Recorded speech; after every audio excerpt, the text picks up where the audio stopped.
Our lesson for today, badminton smash.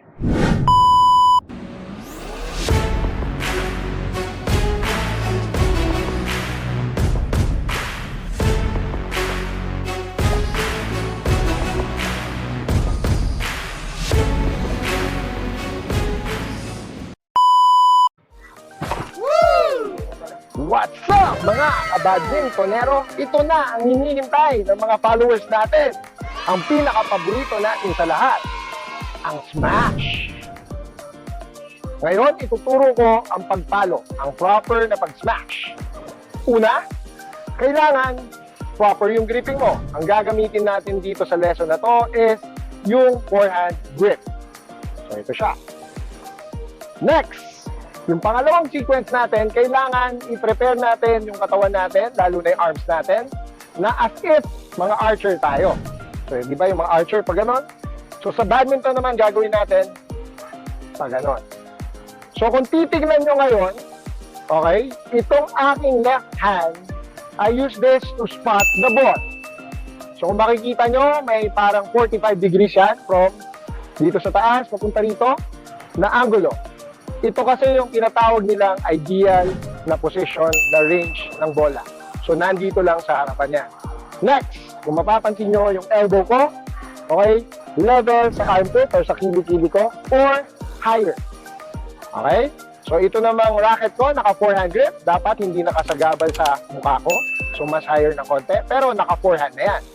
Next, okay, ang gagawin natin is, tatry natin pumalo na follow through. So, paano ba yun? Ulitin ko. Parang archer, spot the ball, and smash. Ano pa napansin nyo? Ang una pang napansin nyo is kung paano ako pumapalo. Okay? Pagpalo ko, dapat ang raketa ko diretso. Nalalanding. Tapos, bandang huli, bandang ilalim, cut. Para hindi ko matamaan yung legs ko. Ulitin natin. Palo. Diretso.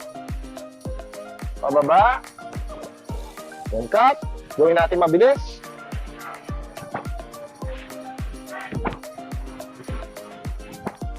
Ano pa napansin nyo? Meron tayong tinatawag na follow through. So, ibig sabihin yung weight ko, kanina, nandito sa right leg. Okay? Ta-transfer ko ngayon yung weight sa left leg. Panoorin. Again. Again.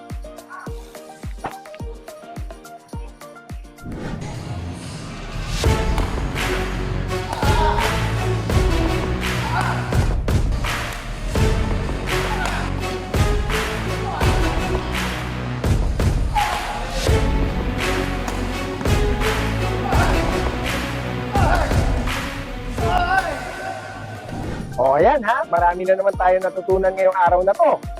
Tandaan nyo, mga dapat tandaan natin. Una, proper gripping. Pangalawa, smashing position.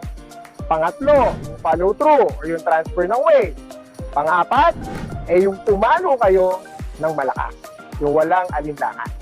So, good luck sa inyong badminton journey ha, sa inyong pag-smash.